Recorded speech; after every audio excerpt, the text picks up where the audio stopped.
नमस्कार दोस्तों। दोस्तों आज काफ़ी दिनों बाद मैं आप सभी के लिए एक बहुत ही ज़बरदस्त मोटिवेशनल स्टोरी लेके आया हूँ। तो दोस्तों कहानी इस तरह की है कि एक शिल्पकार होता है और वो बाज़ार में जाता है और बाज़ार से 2 पत्थर लेके आता है मूर्ति बनाने के लिए। जब वो पत्थरों को लेके आता है मूर्ति बनाने के लिए तो जब पहला पत्थर होता है उस पत्थर पे जब वो छीनी हथौड़ी से मारता है, तो पत्थर चिल्लाता है कि मुझे बहुत चोट लग रही है। लेकिन वो मालिक ध्यान नहीं देता, फिर उस पत्थर पे मारता है, फिर वो चिल्लाता है कि मालिक मुझे चोट लग रही है, मुझे मत तराशो, मुझे इसी तरह रहने दो, क्योंकि मुझे बहुत दर्द हो रहा है।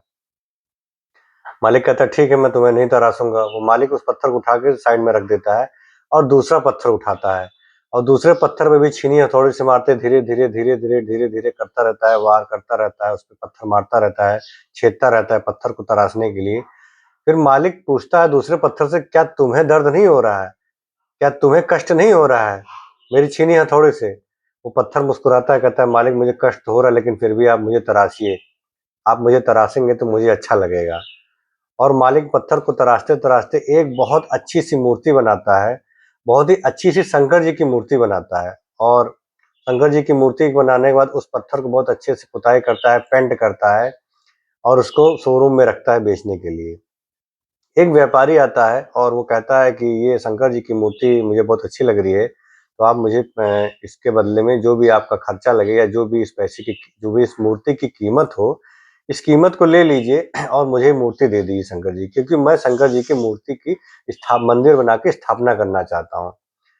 और वो शिल्पकार होता है, अपना जो भी उसका लागत लगा होता है मूर्ति बनाने में, पत्थर का जो उसकी मेहनत लगी होती है, वो अपना पैसा ले लेता है और मूर्ति को दे देता है। वो व्यापारी कहता है कि भैया दूसरा पत्थर भी मुझे दे दीजिए, दूसरा पत्थर क्या करेंगे? वो कहते हैं वो दूसरा पत्थर क्या करेंगे, मतलब क्या करेंगे कौन पूछता है? शिल्पकार पूछता है। तो वो व्यापारी कहता है कि इस पत्थर को भी दे दीजिए, पत्थर भी मेरे काम ही आएगा और ये क्या काम आएगा मैं आपको बताता हूँ। इस शंकर जी की मूर्ति को जब मैं ले जाके मंदिर में स्थापित करूँगा तो लोग आएँगे, वहाँ पे प्रसाद चढ़ाएँगे, नारियल भी फोड़ेंगे। तो इस पत्थर पे लोग नारियल फोड़ेंगे, वो काम आएगा।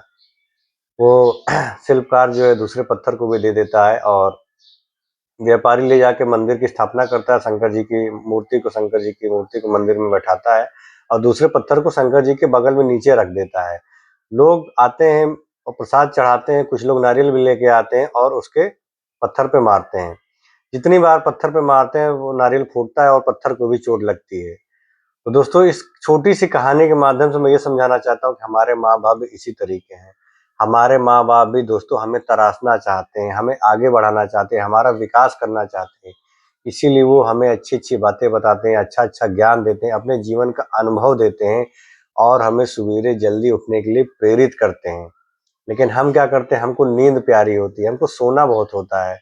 और हमारे माँ-बाप जब हमें उठाते हैं तो हम नाराज़ होते हैं, गुस्सा, "अरे मम्मी भी सोने दो, अरे पापा क्यों उठा रहे हो? आज संडे है, आज छुट्टी है, आज कुछ काम नहीं है, आज स्कूल नहीं जाना है।" या स्कूल भी है तो फिर ऐसे टाइम पे बच्चे उठना पसंद करते हैं या कोचिंग है तो ऐसे टाइम पे बच्चे उठना पसंद करते हैं कि बस उठें, नहाएँ और भाग लें।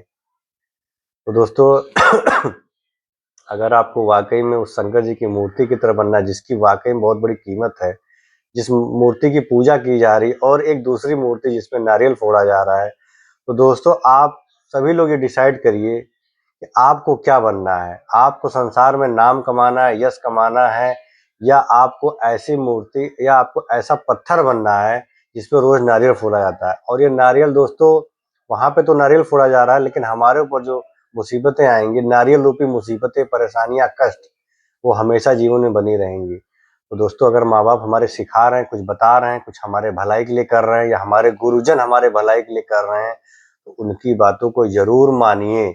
क्योंकि अगर हम उनकी बातों को मानेंगे तो हम एक अच्छे नेक इंसान बन के अपना जीवन यापन कर सकते हैं।